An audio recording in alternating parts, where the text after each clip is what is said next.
जय Hind dear student. आज के लेक्चर में हम लोग बात करने वाले हैं gravitational potential energy at a height. तो देखो, आप कंफ्यूज मत होना। इससे पहले आपने जो लेक्चर किया है उसमें आपने किया है ग्रेविटेशनल पोटेंशियल एनर्जी की है आपने, एनर्जी की है आपने। और आज उसके बाद आपने किया है इलास्टिक पोटेंशियल एनर्जी।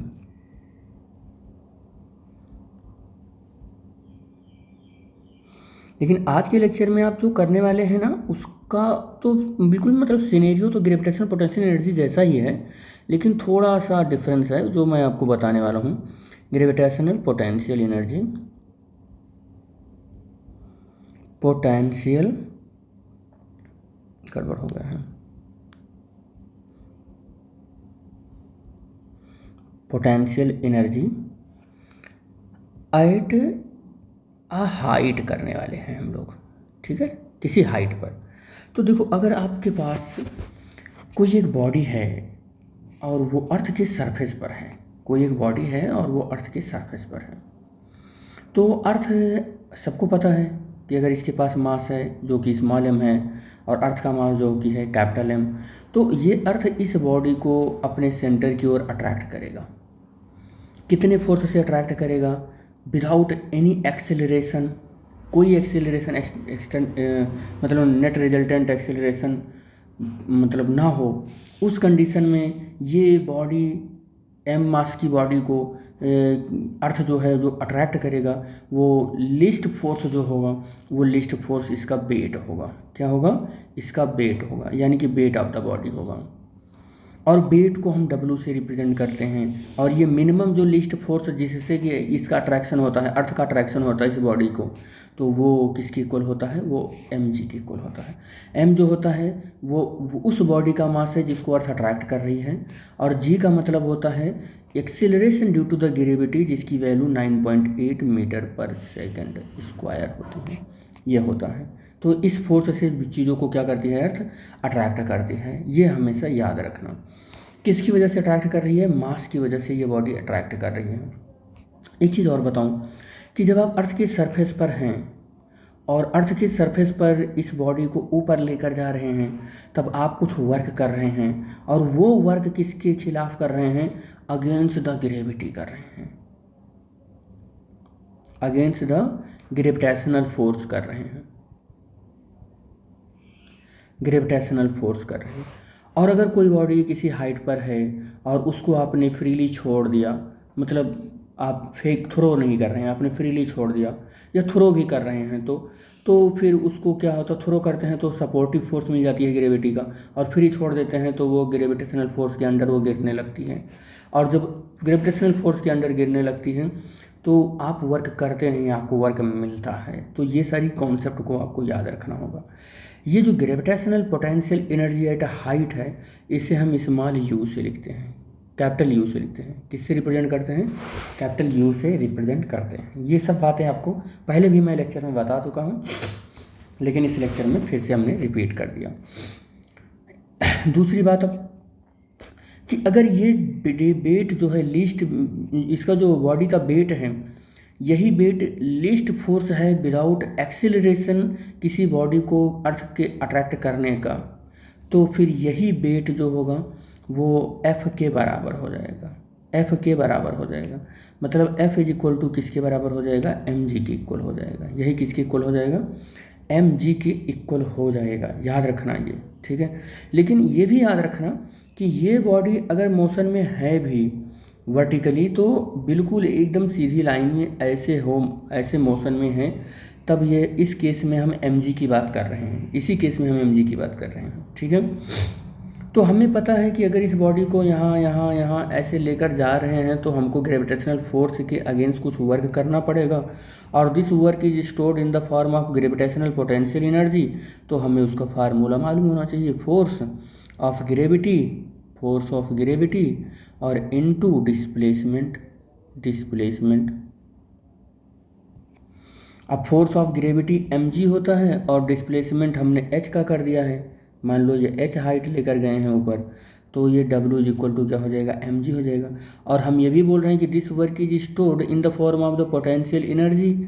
तो अगर ये वर्क पोटेंशियल एनर्जी के फॉर्म में स्टोर हुआ तो this work will be equal to U, और ये फार्मूला हो जाएगा mgh।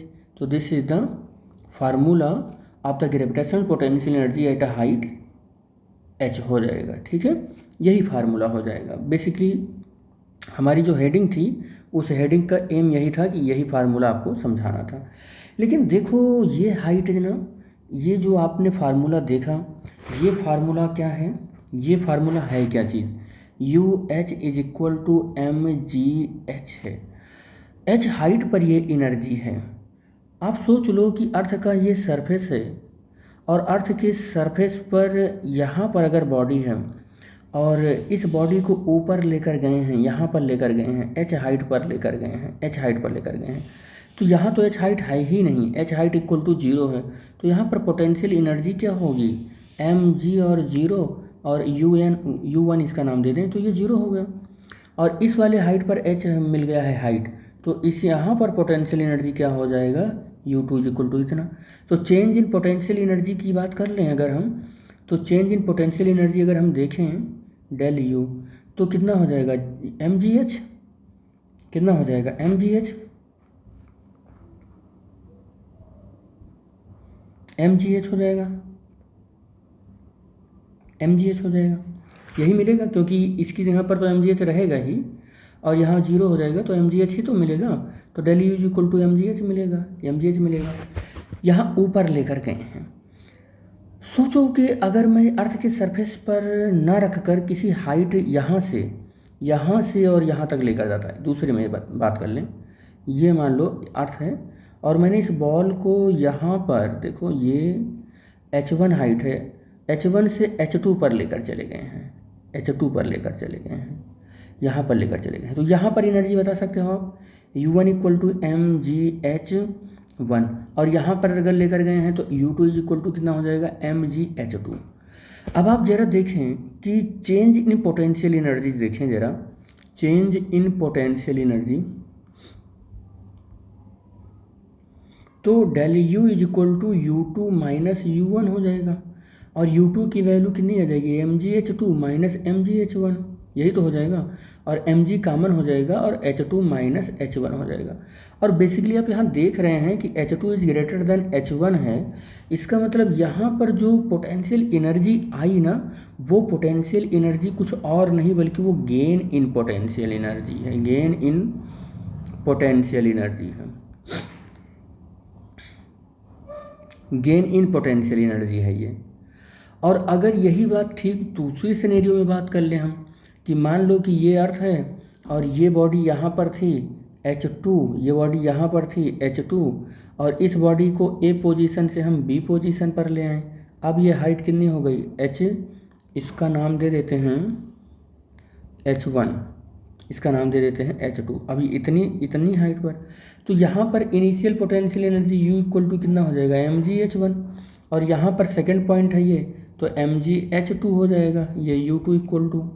अब चेंज इन पोटेंशियल एनर्जी निकालो आप, चेंज इन पोटेंशियल एनर्जी निकालो आप, तो u2 माइनस u1 होता है, u2 की वैल्यू कितनी है mgh2, u1 की वैल्यू mgh1, और आप mg कॉमन कर लोगे तो h2 माइनस h1, और आप बेसिकली यहाँ पर देखें तो h2 is less than h1 है।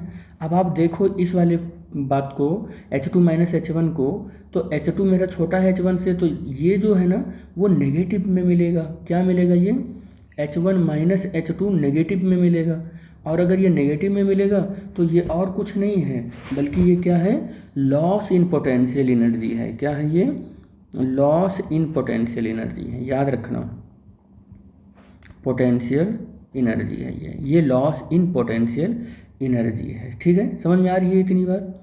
तो ये सारी चीज़ें आपको पता हो रही होंगी कि अगर किसी चीज़ को हम फ्री फॉल करते हैं, यहाँ से गिराते हैं, तो पोटेंशियल एनर्जी इसका मतलब डिक्रीज होता है। यहाँ से ये सब पता चल रहा होगा आपको। और अगर किसी ऑब्जेक्ट को इस सरफेस से यहाँ होते हुए ऐसे यहाँ तक लेकर जाते हैं, तो यहाँ पर गेन इन पोटेंशियल एनर्जी हो रही है पोटेंशियल एनर्जी हो रही है, इसका मतलब यहाँ एनर्जी इंक्रीज कर रही है। क्या कर रही है यहाँ पर? इंक्रीज कर रही है, ठीक है, इंक्रीज कर रही है। समझ पा रहे हो आप बात कि क्या हो रहा है? तो this is the overall gravitational potential energy at a height h है। तो यह आई थिंक आपको समझ में आ रहा होगा। और अर्थ के सरफेस पर पोटेंशियल एनर्जी ये जीरो होता है। क्यों जीरो होता है ये मैंने ये भी आपको बताया, क्योंकि h जो होता है वो जीरो हो जाता है। तो आगे के लेक्चर में हम लोग बात करने वाले हैं काइनेटिक एनर्जी। बस पोटेंशियल एनर्जी यहीं तक है था, तो हमने सारा इसका सिनेरियो आपको बता दिया। तो thanks for watching the video. Thank you बेटा।